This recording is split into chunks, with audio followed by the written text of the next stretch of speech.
ओम शांति 8/2/2023। आज की मुरली चिंतन। हम ब्रह्मा मुख वंशावली ब्राह्मण ही गॉडली स्टूडेंट हैं। बाप ने हमें रचता और रचना का ज्ञान देकर मास्टर जानी जाननहार बना दिया है। जिनके पास ईश्वरीय ज्ञान की पूंजी है और हर बात को समझकर खुद में धारण किया है, वही दूसरों को फलक से समझा सकेंगे। तो हमें सबको बाप का परिचय देकर फिर उनसे वर्षा कैसे लेना है, उसकी विधि सबको बतानी है। शिव बाबा और ब्रह्मा बाबा मनुष्य मात्र के बाप और दादा हैं। इस ईश्वरीय ज्ञान में कुंवारे कुंवारी भी आते हैं और शादीशुदा भी आते हैं। उनके यादगार मंदिर अधर देवी और कुंवारी कन्या माउंट आबू में भी है। यह मंदिर और देवी देवताओं के चित्र यादगार है जो होकर गए हैं।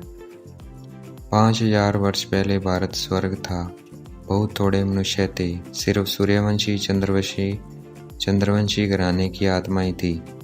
बाकी सब धर्मों की आत्माएं परम धाम में थी। शिव बाबा सबको दुखों से छुड़ाते हैं, इसलिए उनको लिबरेटर कहते हैं। परमपिता परमात्मा को आने के लिए शरीर चाहिए, क्योंकि उनका खुद का तो शरीर है नहीं। और नई दुनिया रचनी है तो भी प्रजापिता चाहिए। ब्रह्मा की रात अर्थात हम ब्राह्मणों अर्थात ब्रह्मा मुख वंशावली की भी रात है। अब ब्रह्मा की रात पूरी हो रही है, अर्थात हम बीके की भी रात पूरी हो रही है। ब्रह्मा को भी परमात्मा रचते हैं, फिर ब्रह्मा के मुख से ब्राह्मणों को रचते हैं। फिर परमात्मा ब्राह्मणों को राजयोग सिखलाते हैं, जिससे ब्राह्मणों का वर्ण बदल कर देवता बन जाते हैं। हम परमात्मा द्वारा परमात्मा और रचना को जानने के कारण सब कुछ जान जाते हैं। बाकी कुछ जानने के लिए नहीं रहता है। भगवानवाद सिर्फ ब्राह्मणों प्रति होता है और किसी के प्रति नहीं होता है। परमपिता परमात्मा हमारा पिता भी है, टीचर भी है, सतगुरु भी है। किसी को सबसे पहले परमपिता परमात्मा का परिचय देना है, क्योंकि परमात्मा इस मनुष्य सृष्टि के बीज रूप है और बीज को जाने बगैर मनुष्य कुछ नहीं जान सकता। ज्ञान सागर सिर्फ एक परमपिता परमात्मा है। बाकी सब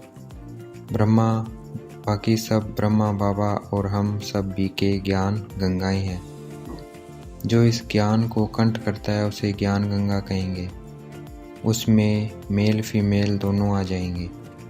परमपिता परमात्मा पहले आदम में आते हैं, फिर मुख वंशावली रचते हैं। हमें किसी से डिबेट करने की ज़रूरत नहीं है, डिस्कस करने की ज़रूरत नहीं है। जो भी आए उसे बाप का परिचय देना है कि हम बाप से वर्षा ले रहे हैं, तुम्हें लेना है तो आओ।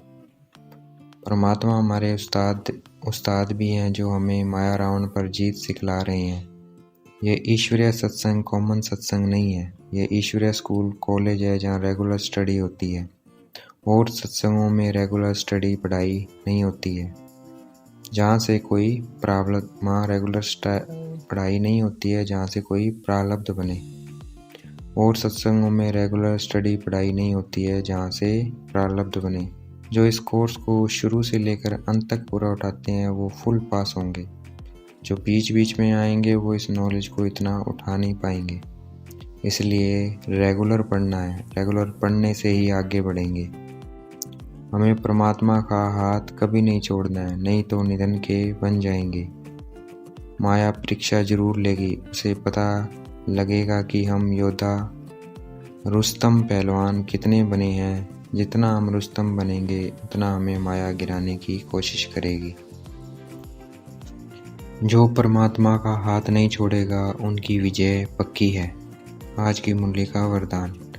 प्योरिटी की पर्सनैलिटी और रॉयल्टी द्वारा बाप के समीप आने वाले देही अभिमानी भव।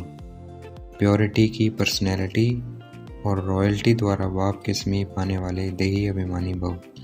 आज की मुरली का स्लोगन, हर एक की विशेषता को देखने का चश्मा सदा लगा रहे तो विशेष आत्मा बन जाएंगे। हर एक की विशेषता देखने का चश्मा सदा लगा रहे तो विशेष आत्मा बन जाएंगे। अच्छा, ओम शांति। शुक्रिया मीठे बाबा, शुक्रिया।